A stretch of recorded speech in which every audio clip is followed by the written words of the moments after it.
ओम नमो भगवते रुद्राय।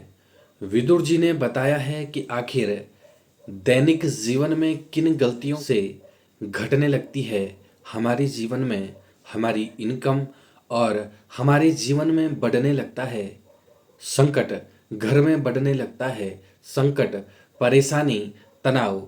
आखिर किन गलतियों के कारण महाभारत काल के महान नीतिज्ञ और ज्ञानी विदुर अपनी पुस्तक में, जिसे विदुर नीति के नाम से जाना जाता है, अपनी पुस्तक में 5 ऐसी खास गलतियों का जिक्र करते हैं जिसकी वजह से इंसान परेशान और दुखी रहने लगता है।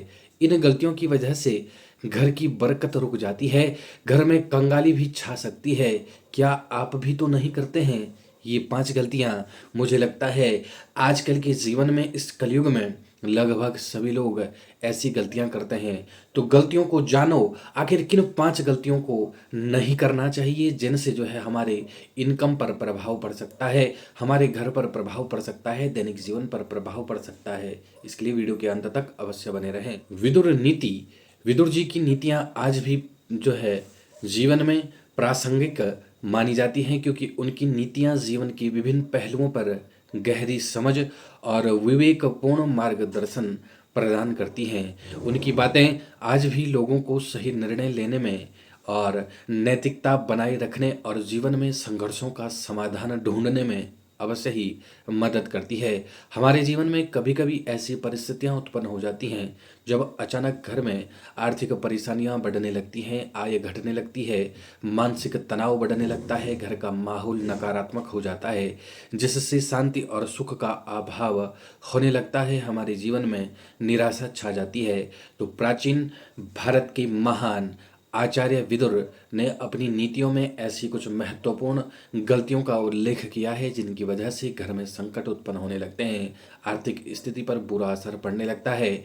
आपको बता दें कि विदुर प्राचीन भारत के महान नीतिज्ञ और कर्तव्यनिष्ठ व्यक्ति थे, जिन्हें महाभारत में महत्वपूर्ण सलाहकार के रूप में जाना जाता था।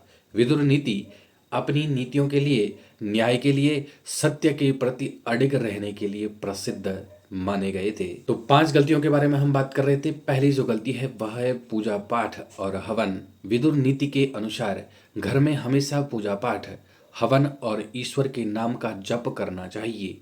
जब हम ईश्वर का स्मरण करते हैं तो घर में सकारात्मक ऊर्जा आती है। यह न केवल मानसिक शांति का कारण बनती है, बल्कि घर में समृद्धि और सुख शांति को बनाए रखने में मदद करती है। जिस घर में ईश्वर का नाम नहीं लिया जाता है, जहाँ पूजा पाठ और हवन नहीं किया जाता है, उस घर में नकारात्मक ऊर्जा का प्रवेश हो जाता है और घर में परेशानियां बढ़ने लगती हैं।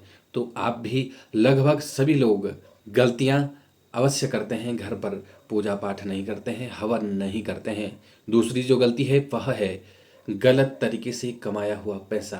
कहीं आप भी तो गलत तरीके से पैसा नहीं कमाते हैं? विदुर नीति के अनुसार जो पैसा गलत तरीके से कमाया जाता है वह कभी भी घर में स्थिर नहीं रहता है, वह पैसा जल्द ही खत्म हो जाता है, क्योंकि इससे सद्बुद्धि और पुण्य का अभाव होने लगता है। यदि किसी ने धोखाधड़ी, भ्रष्टाचार या अनैतिक तरीकों से पैसे कमाए हों तो वह घर में शांति और समृद्धि नहीं ला सकता है। सही मेहनत और ईमानदारी से कमाया गया धन ही घर में समृद्धि लाता है, इसलिए हमेशा जो है ईमानदारी से ही पैसा कमाना चाहिए। तीसरी जो गलती है जो हम लोग करते हैं वह है बेवजह के झगड़े और कलह को मोल ले लेते हैं। विदुर जी ने यह भी बताया है कि जिस घर में हर समय बेवजह के झगड़े होते हैं, कलह का माहौल बना रहता है, वहाँ कभी भी सुख शांति नहीं हो सकती है। घर में नकारात्मकता का वातावरण फैल जाता है, जिससे धन की देवी माँ लक्ष्मी भी नहीं आती है और धन की देवी लक्ष्मी का आगमन भी मुश्किल हो जाता है। ऐसे घरों में लगातार तनाव और परेशानियां बढ़ने लगती हैं, जिससे आर्थिक स्थिति भी अवश्य ही आपकी प्रभावित होती है। तो ऐसी गलती आप बिल्कुल भी ना करें। और अगली जो गलती है लगभग सभी लोग करते हैं वह है समय की महत्ता को न जानना।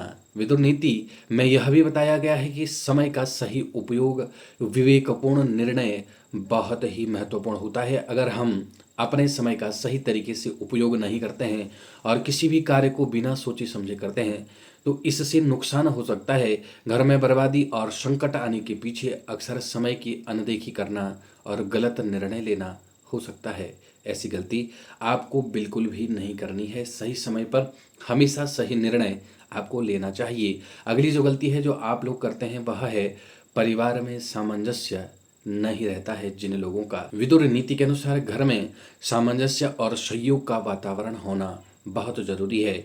परिवार के सभी सदस्य यदि आपस में प्यार और एकता से रहेंगे तो घर में समृद्धि और सुख शांति बनी रहेगी।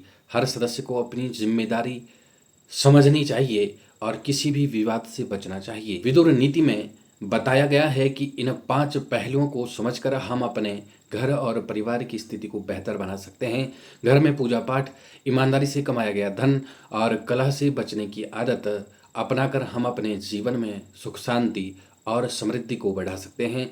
विदुर की नीतियों का पालन करके हम अपनी आर्थिक स्थिति को मजबूत बना सकते हैं और घर में नकारात्मकता को दूर कर सकते हैं। यदि आप चैनल पर नए हैं, आपने अभी भी हमारे यूट्यूब चैनल को सब्सक्राइब नहीं किया है तो चैनल को सब्सक्राइब करें, बेल आइकन का बटन दबाएं। कमेंट बॉक्स में हर हर महादेव का उच्चारण आपको अवश्य ही करना चाहिए। हर हर महादेव।